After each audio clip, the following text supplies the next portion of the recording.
Now that we've set up our array, let's jump back into our script to pick a random song for it to play.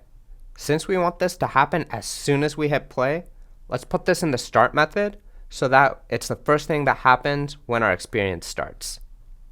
To pick a random object, we first need to pick a random number between 0 and the total number of objects in our list. The reason we use 0 is because with lists and arrays, we used zero-based numbering. So the first element is referenced with 0, the second referenced by 1, and so on. Picking a truly random number is actually a pretty hard thing to do, but luckily for us, there's a method we can use called random.range that does just that. We'll be using the int version of range, and as we see here, it accepts two parameters, min and max. Note here that max is exclusive, so that means it's not included in our range. So for example, if we use random.range 0, 10, where 0 is our min value and 10 is our max value, we'll only get numbers between 0 and 9 as possibilities.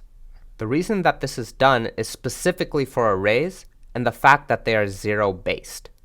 For us, that means if our array has 4 objects and we want a random object, we want to get a random value that's either 0, 1, 2, or 3 to have a unique reference to each object.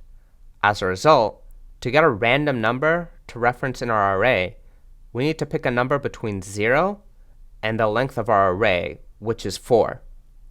So back in our script, let's type int index equals random.range 0 to soundfiles.length.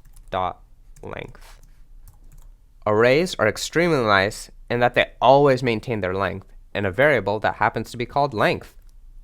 The next thing we need to do now that we have a random index is actually get the random object out of our array. To do that, we need to access our array using a handy little tool called brackets. We can simply access the array with soundfiles bracket index. Next, we just have to assign our sound clip to our audio component. Since we already have a reference to our audio source, we can type soundsource.clip equals soundfiles@index.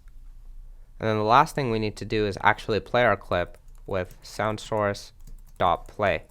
And since our script is already hooked up, we can hit play, and each time we'll get a random song.